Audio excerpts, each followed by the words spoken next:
Hi, welcome to The View from Here. I'm Matt Driskill, live, sort of, in Singapore. That's right, we made the big move from Hong Kong, as I've been telling you, and we are now broadcasting live, sort of, from Singapore. Today we are continuing the SEC Speaker Series. We've got one of my favorite people in the world, Sir David Tang, KBE. Sir David Tang, that's right.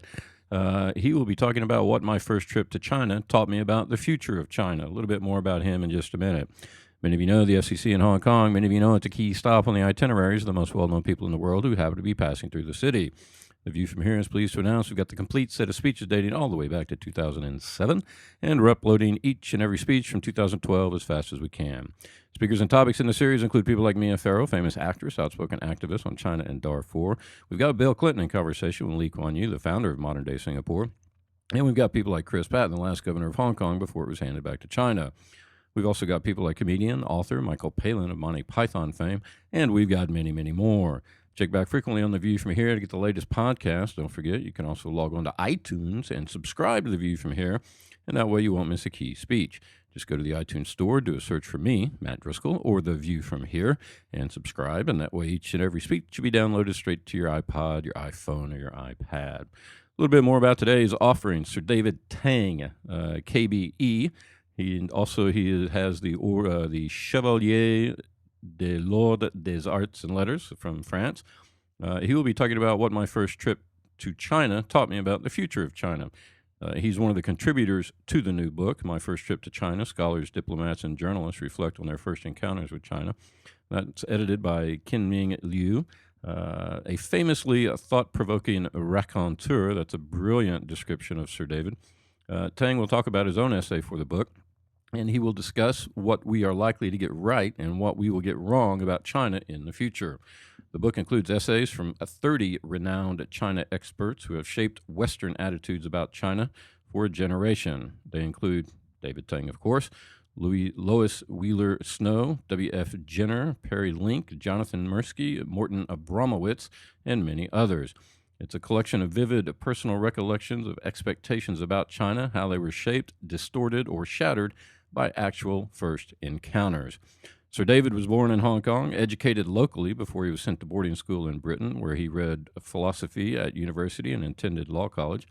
In 1983, he lived in China and taught at Peking University in business. And he was first involved with oil exploration offshore China and gold mining in Africa and Australia. He founded the China Club in Hong Kong, Beijing, and Singapore, and Shanghai Tang, Island Tang, and China Tang. He's been a director and advisor to international companies, including Blackstone, Tommy Hilfiger, and British Airways. Well, that's it for me, Matt Driskill. That's A View from Here. Stay tuned. One of my favorite guys in the whole world, Sir David Tang. He'll be talking about what my first trip to China taught me about the future of China. Sir David, he's next.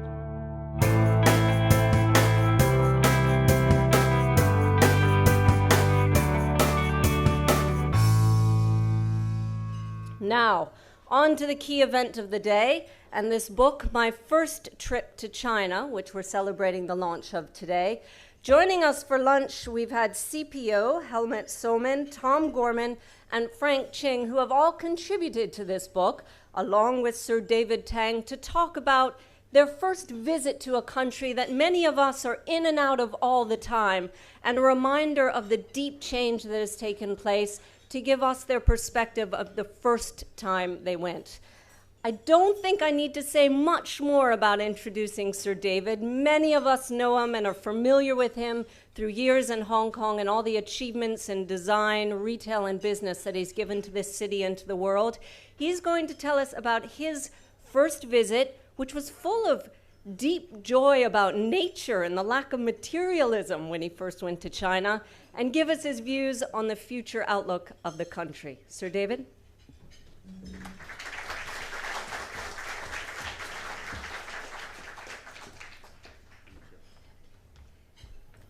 Thank you.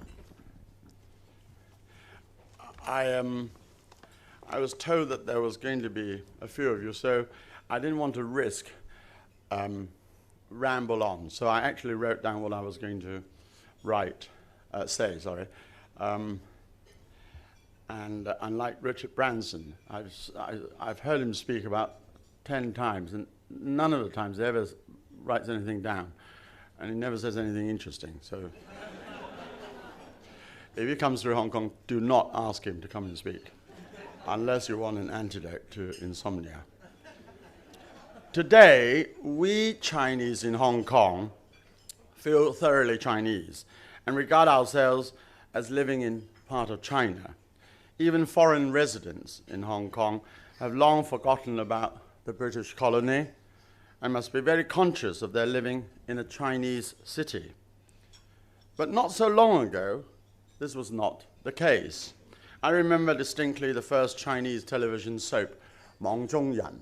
Those Cantonese speakers of a certain age will remember, or The Man Within a Web, if we might translate it, in which a mainlander was caricatured as a country bumpkin, frowned upon as ignorant, unworldly, and awkward. It was really with contempt that Hong Kong populace regarded the mainlanders at that time, nor did it like the way the British colony was being handed back to the motherland. It's easy to forget today that when 1997 was mooted, all the tycoons were trying to persuade the British government not to return Hong Kong sovereignty to China.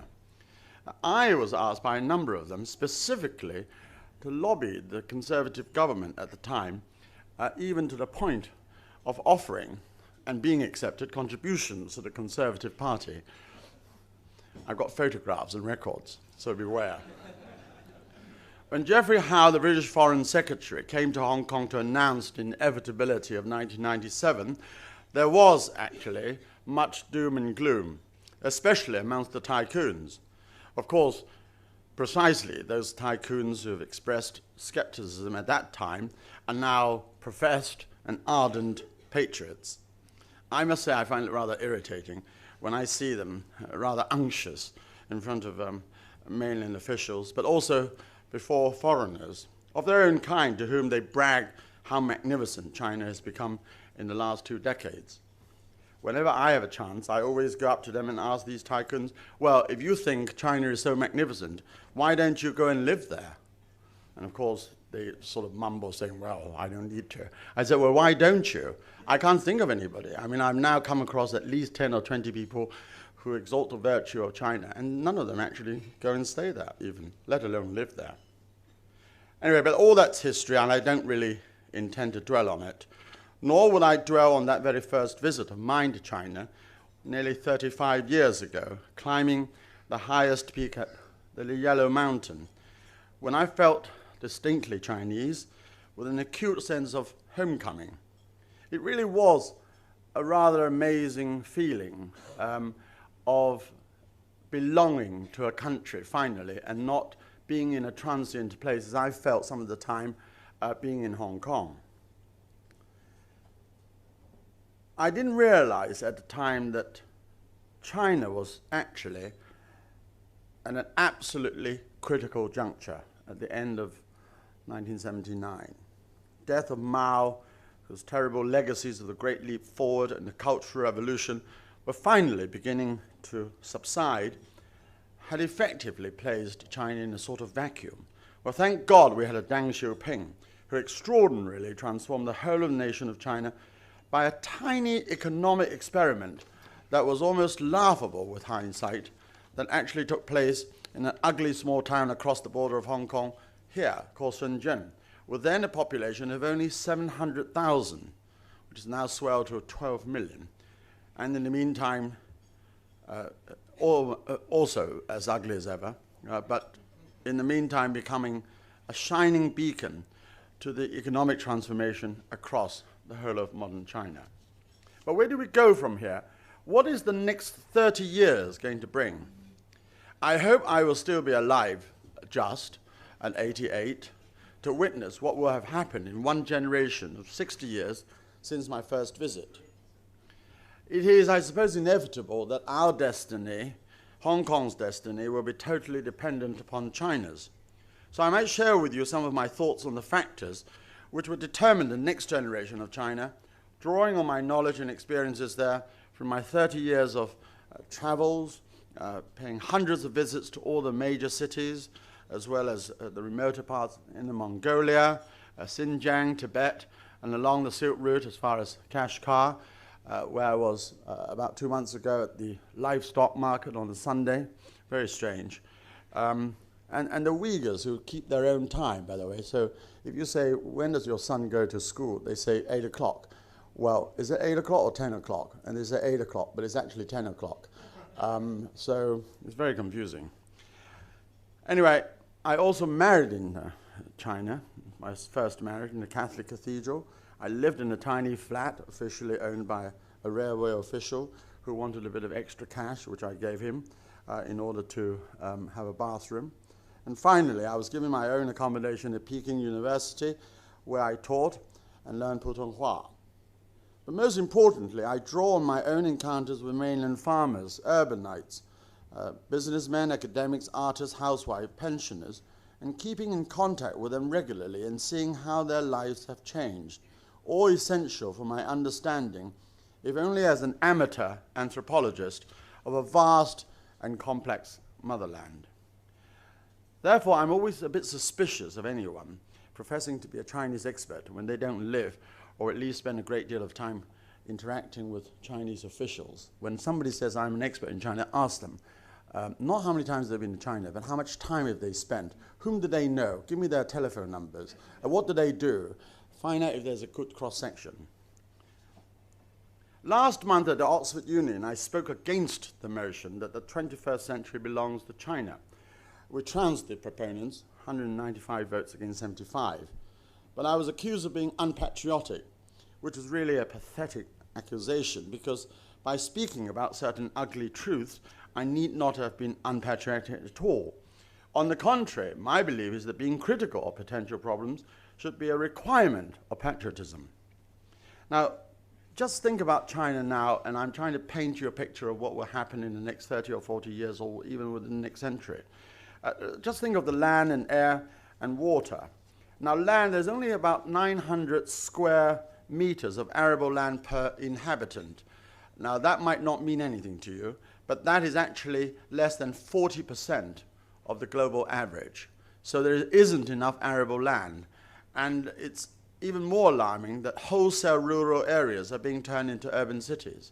You will have seen a television program and have heard other huge schemes where wholesale villages are turned into concrete jungles.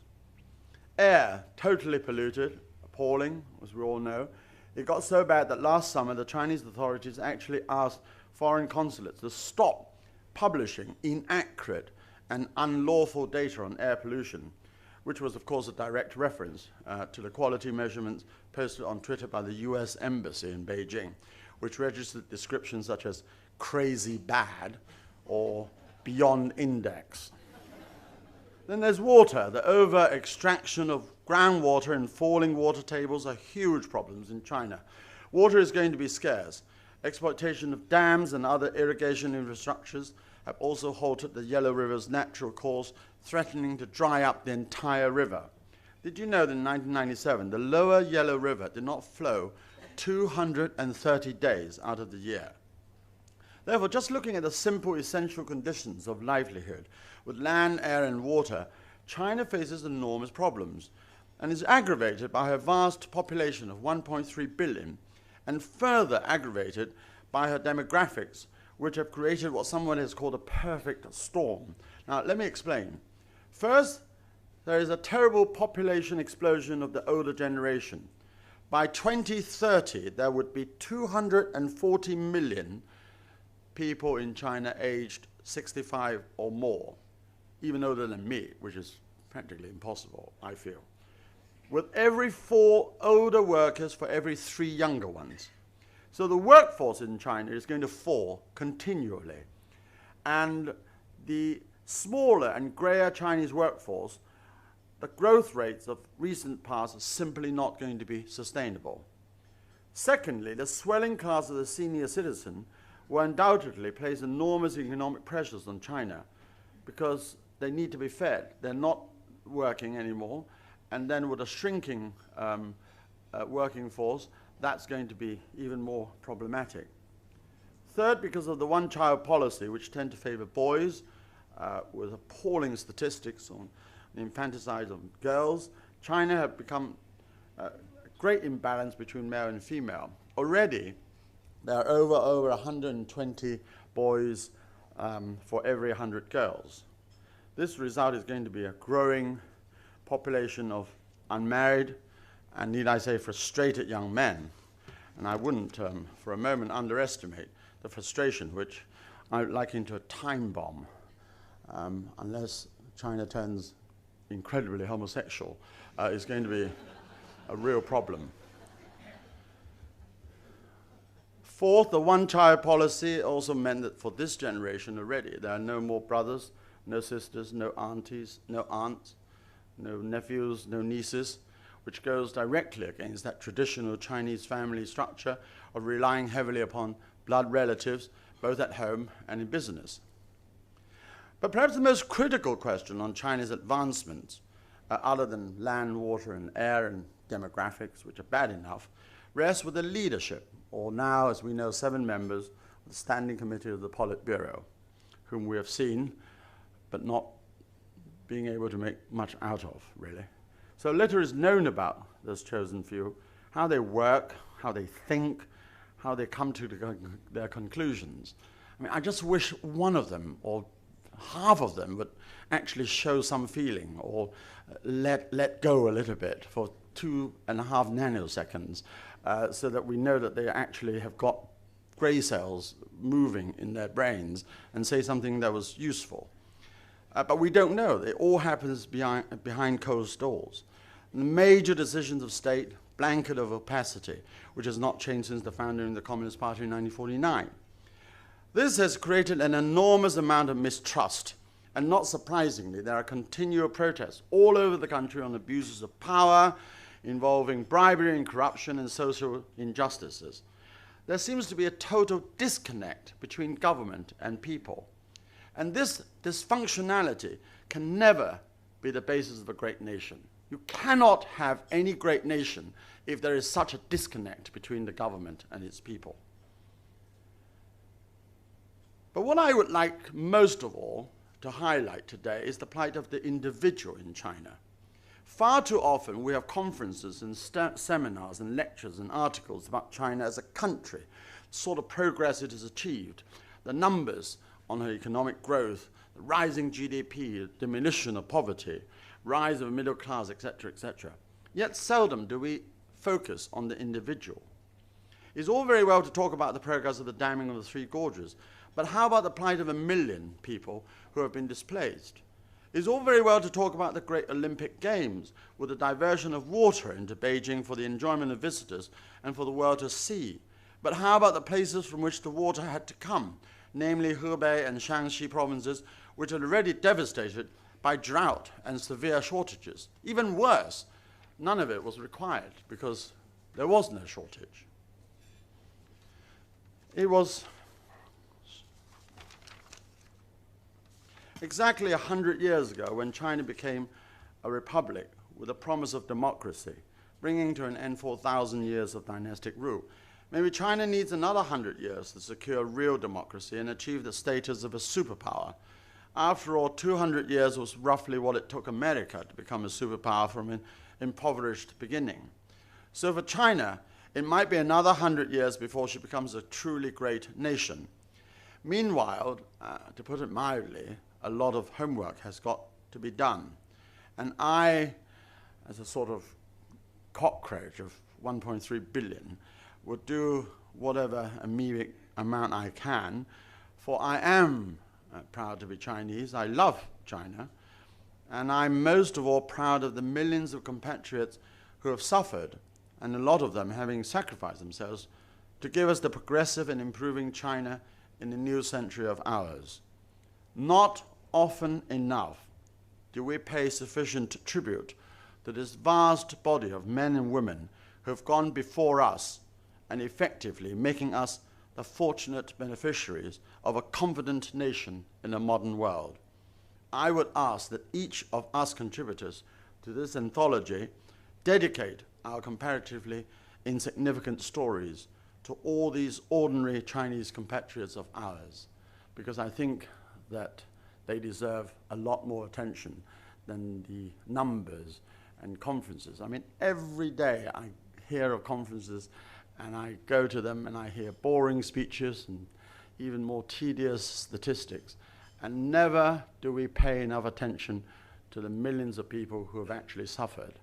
And I hope that we will never forget that they are the real people. Their shadows are the ones who have actually enabled us to enjoy what we have. And I hope that China will become a great nation in the 21st century, although there are many, many problems which have got to be overcome, and I can only be optimistic. I don't want to bore you further. I will be very happy to take questions after this. I hope I've made some sense.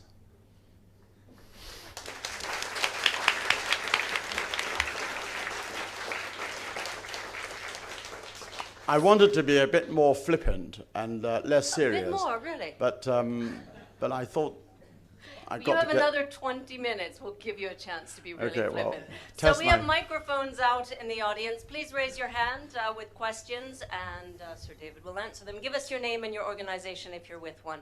We'll start over there with Francis.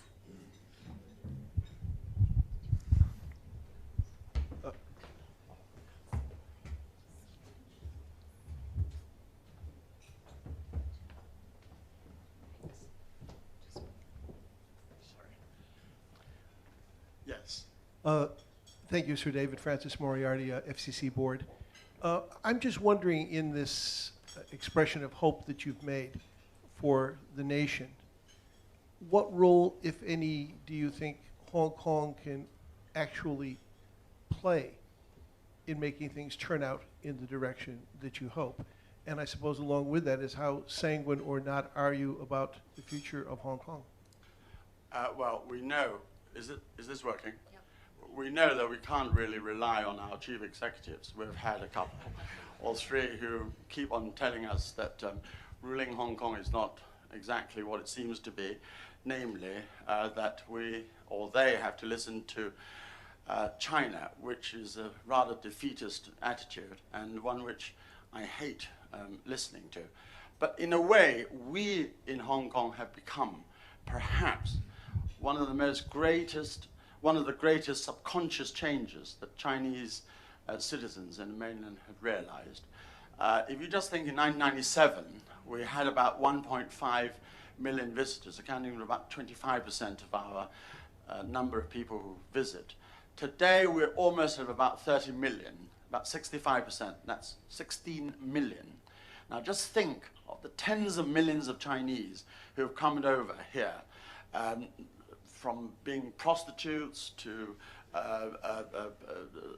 young people who want to seek a greener pasture, to older men who want to come and not be followed into a porn movie, to young ladies who want to be feminists. I mean, a whole cross-section of people. And they have tasted freedom here. And I think we take it for granted about freedom that other people don't. And I can tell you that in China today, even, there is a sort of fear, and I'm afraid that I have not seen that diminish over the 30 years that I've been going back and mixing with people. There is a soft reign of terror, and you can't do this, you can't do that, and you're always looking over the shoulder. And even for us, who are used to Hong Kong, don't you feel when you're in that seat of the Dragonair, flying back into Chat Lap Kok, and you suddenly feel a sigh of relief that in fact you are out of the clutches of what shouldn't make you fear or disturb you, but nonetheless that automatic feeling of a huge sigh of relief that you can come back and chuck the laundry into the basket and expect it to be clean the following day, and being able to go out and spend any sort of money you want and get drunk possibly and even smoke a cigarette, round the corner. So what we mustn't underestimate is that we have provided here a haven for millions of Chinese who would have seen and experienced the kind of freedom that they would want to aspire to. And that is the most we can do. We don't need to do anything else except to make sure that we don't lose that ourselves, yeah. In the back, orange shirt, Alex. Yeah, I'm Alex McMillan. I'm a freelancer. So, David, I'm also worried about this ticking time bomb of the imbalance between the sexes in China. And I'm wondering, what can be done about it? Sorry, what do you say? You're worried about what? The ticking time bomb of the imbalance of the sexes in ticking China, time yeah. And the sexual experience, yes. yeah, well, the Are you homosexual? no. But So you're particularly worried. well, no, I can see it Don't leading go to to China. Stay up here. I can see it leading to some serious social problems and perhaps even sort of a more warlike China, let's say, in the future. Do you agree? I mean, I don't know. I mean, I just wouldn't like to think of a nation of, 50 million, 100 million people who are absolutely frustrated and they can do all sorts of crazy things. But I mean, it's not a healthy, when I mean a time bomb, I don't mean necessarily, people going crazy and start mowing people down or chopping people with cleavers. I'm really talking about total frustration, and it would breed a generation of discontented and people who don't feel confident, and that would be extremely sad. And if you're talking about 120 to 100 already, you're probably talking about 130, even going up to 135 to 100 eventually, and that's a great number of loose men. And ugly ones, probably, because they can't get rid of the beautiful ones. I mean, what do you do? Very little, because we live in a visual world as well, I have to say. Probably saying something terribly incorrect, but, what can we do? If you're handsome, you'll be all right. I think you can just about make it. If you're handsome and you're on that Dragonair flight out of China, it seems like you'll be all right. Questions? Anna? Sir David, C.Y. Lung spoke here the other day, and in a rather woolly speech, one thread kept emerging, which was he was happy that Hong Kong's populace had now reached a stage of maturity where we could see the advantages of housing over countryside. And again, reading between his lines, it seemed that he was hell-bent on concreting over most of the new territories. We know that the infrastructure of Hong Kong is geared up for actually 12 million people. Donald Jung told us that. So what dangers do we face by killing our own goose, in a way, by having too many people here and spoiling it for everybody? Well, I mean, I don't know what's in his mind, but there's several things. Number one is, first of all, you look at the way in which land is parceled out. I mean, it's the same 5 or 6 big companies. Whatever is offered is always costing billions. I mean, you and I can't go and bid for a plot and hope to build a small block of flats or even one flat. We have no chance. I never understood how all these agencies name Hong Kong as being one of the freest in the world. The fundamental of property, for example, doesn't tell that story. Number two, you have the rural area. You remember that it was Kwok Tak Shing who actually brought up all the letters B and actually caused a whole lot of people to emigrate to England at the time, because we were eligible for British passports automatically. And it explains why there are so many Chinese takeaways in Britain, because all these farmers didn't know what to do. They could only cook the chop suey and the fried rice, and that's why that was there. But in a rural area now is compounded by the fact that half of it is already wrapped up in concrete by Sun Yong Kai, but the other half is ruled by an oligarch of rural czars who say that they're entitled they're entitled to this, entitled to that, because of land rights and ancestries and so forth. And there's no way of appeasing them, but politicians are so afraid of them because they want their votes, and their votes are very important. Now, what happens to Hong Kong was the unwitting substances that happened, that make McLehose build up a welfare, effectively a welfare system of subsidized housing. There is no other place on earth like Hong Kong, which has over half of our population living in subsidized housing. So it's a good thing in a way. I think that when you say destitute people should be given a roof over their head, if it was concrete, I would say fine.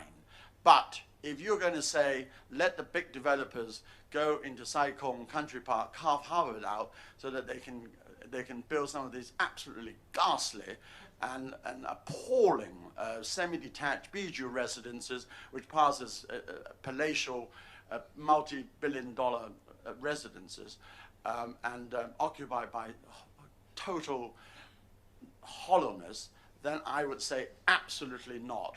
And it is the one thing which we should all fight against. And I hope he means the former, not the latter. So I hope that he means working for the really bad and the poor, rather than for the rich. Other questions? One for me is, and I'll come to you in a moment, is this, which you talked about at the podium, about this zeal for being politically correct when talking about China and the future of the nation. When people don't feel comfortable outside of China speaking out about their concerns or their criticisms, what sort of damage is that going to do in the long run? And how can people feel comfortable speaking out? Well, they don't. I mean, they in fact, it's worse when they feel comfortable, when they should actually, when they close their eyes, know that they are rather disingenuous. It always makes me laugh and say, well, you know, are you going to be let in by the Chinese government? I mean, what is the Chinese government? People tell me, oh, I've been invited to China by the Chinese government. What the hell does that mean? I mean, what does it mean?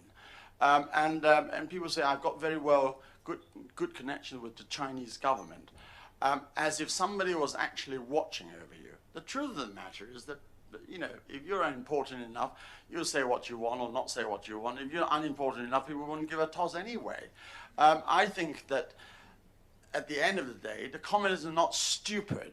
They can distinguish the grease pot and the genuine constructive people. I've always believed that you can only be yourself and be honest. If you cannot be honest and you go around peddling all sorts of platitudes and just give a blanket blessing to everything that, you know, our government does, that cannot be right. So I think it's up to the individual. I would want all of you to start challenging, listening to some of the people in this town when they, first of all, widen their grin during the sort of, you know, some of these cocktail parties where suddenly a couple of waxworks come forth, and then telling people, you know, how well they're connected and how wonderful China's progress is. I tell you, I had an argument the other day furiously with a man who is a multi-billionaire, not that he wanted to live in China, but he says China is great because 300 million people have been lifted out of poverty in the last 2 decades. This is a statistic that is bandied around everywhere you go, you know. And the fact of the matter is this: the definition of poverty is $1 per day US, and I think it's been now upgraded to 1.25 because of inflation. But the point is that if you ask how many people labor still under $2 a day, it's exactly the same number. So, you know, that is exactly what I mean by numbers and statistics, which you really have to look into a bit more before we can understand. I can tell you that if you go into the rural areas, you would find very depressing sights, and you hear very terrible stories, more than the kind of joyful, and satisfaction that a great nation would have it. So it's the individual discontentment that I worry about, not even the big economic picture. I couldn't give a toss if China became the first or the second or the third largest economy in the world, and so forth. In terms of even GDP per capita, that doesn't really matter. It is only the PPP, the parity, the purchasing power parity, which actually has any sort of meaning. But talking about GDP per capita, I worked out manually the other day that if America grow at 2% compound and China grows at 5%, China cannot catch up in 75 years. That's how long it would take. So even on big numbers, we're talking a long time. But how about how we feel, how the nation feels, the individuals? That's the biggest problem. And I think we have time for one more question. Hi, hi, my name is Edith Terry, and this is kind of a Shanghai Tang question. I'm a great admirer of your columns in the FT, and you're a very perceptive writer on aesthetics. In Shanghai Tang, you created an iconic Chinese brand that was based on kind of nostalgia and a pin-up desire for glamour, and all those things those ideas and images that were circulating in China in, let's say, the 80s, late 70s, the Reform era. I wonder if there's anything in the aesthetics of China today, whether it's the rebellion of these protest movements or street artists or anything going on now that kind of speaks to you in the same way.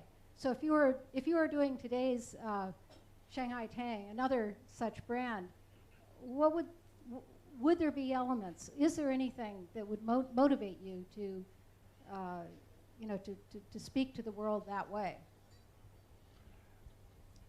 Very long question.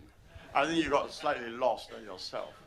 I mean, obviously it can't be from protest. I mean, that would be appalling. You are probably talking about general the way in which one finds a modern city in China today, what I might copy or I might value as good enough for it to be duplicated into mainstream fashion. Is that what you're saying? Sorry, No? I should just Just shout. yes or no? More or less. Yes? More or less? All right. No is the answer. I mean, today, China, if you go into any city, is the most depressing sort of view you see. It's like it reminds you so much of the sort of good old Soviet Union days with the blocks of concrete after concrete after concrete.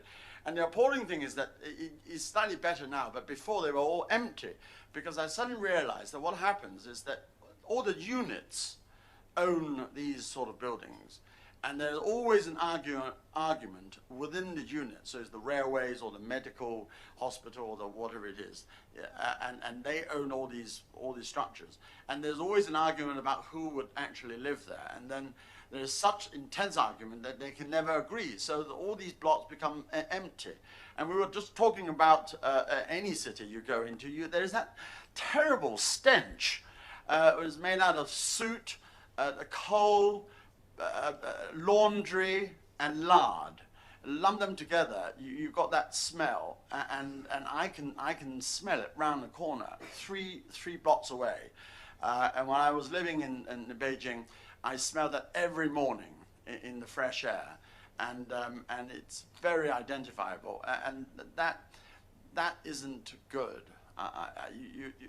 The only thing good about it is that you start pedaling faster to try to get rid of the smell. But you don't realize, as I soon realized, that the whole damn city is full of it, so you can't really get away from it. And the other great thing about living in China is it precisely the cycling. Now is all gone, and there are more cars than cycles. It's appalling. They now have rules in Beijing of not being able to use your registration on very complicated system. 135 on Tuesday, Friday, leap year, God knows what, and then you get fined. And of course, the very rich people just have all the cars that they want, and then they go on. Very stupid system. But you can't go anywhere in Beijing now without allowing for at least 2 hours. Pointless. Well, on that note, you can get around Hong Kong quickly, and it's 2 o'clock. I know a lot of people have to get back to work. Sir David Tang, thank you very much for that refreshing, honest, and yes, it was entertaining talk and lunch.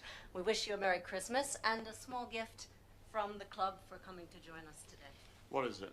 Oh, I don't know. You'll have to It's always find a out. tie, which I would never wear. Let's be honest. You can exchange Oh, it really? downstairs. Oh, good. You can have a pen if you like. Thank you very much for coming, everyone. We'll give you a bottle of wine if you prefer. Can I just thank the FCC for inviting me? I've been a member here for many, many years. I don't spend enough time here. I love journalists. I love their indiscretions, and I love the way they behave sometimes really badly, so that I can enjoy a bit of Schadenfreude. And thank you for coming today. It's very difficult for you to, difficult for anyone to get out of lunch on a Monday when the body is slightly delicate, to listen to a bit of a crap, possibly, which I hope has not been. But anyway, that girl ought to be my publicist, and you should stay in Hong Kong and not go up to China. Thank you. Thanks, everyone.